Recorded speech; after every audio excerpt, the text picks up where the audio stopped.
Hello friends, welcome to Creative Medicine. In this lecture, we will learn about. Hello friends, let us now learn some important points about vitamin D. Vitamin D is present in the liver with the help of 25 hydroxy vitamin D.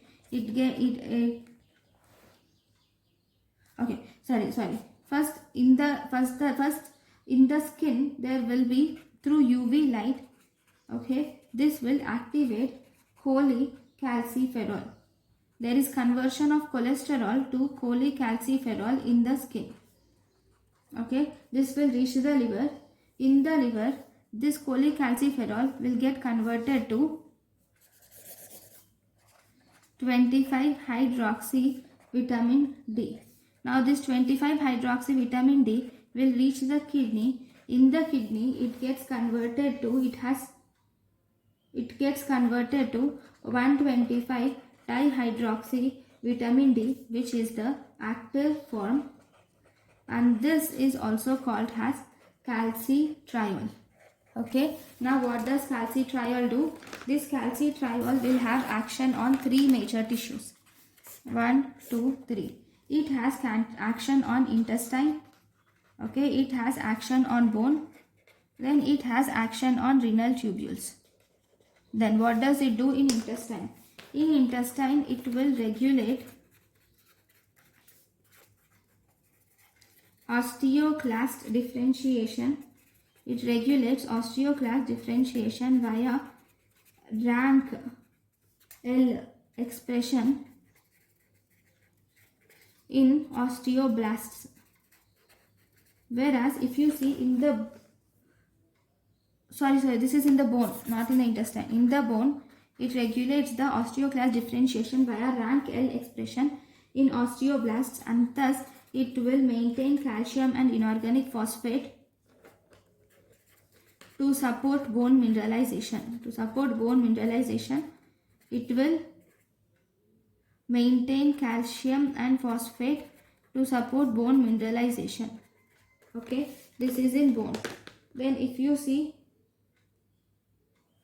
in the intestine,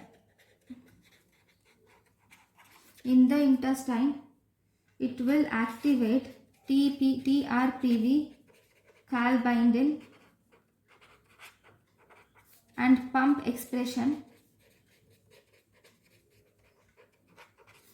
and thus it will increase calcium absorption, whereas it will increases phosphate absorption also modestly or moderately.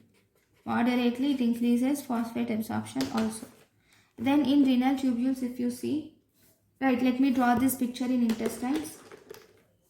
If this is the intestinal cell, the calcium will is reabsorbed from the lumen by TRPV 6/5. Okay, once this calcium is reabsorbed, this calcium will bind to calbindin. Okay, this calbindin, it is bound, and then this calcium is released out by an exchanger, which is calcium sodium exchanger, NCX. So this calcium now reaches the blood. Now if you see vitamin D will activate calbindin. It will activate this sodium calcium exchanger, and it will also activate TRPV 6/5. Okay, this is effect on intestine. Then effect on renal tubule. On renal tubule, it has different effects on DCT and PCT. On the DCT, it will support calcium reabsorption. By increasing calbindin, same calcium pump or TRPV 6/5. It is actually similar to this. Okay. Now, whereas in the PCT, it will promote inorganic phosphate reabsorption. So these are the different actions of vitamin D. Now, one more important thing is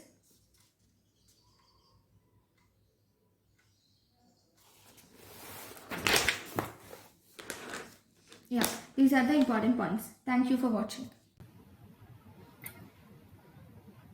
Thank you and thank you for watching.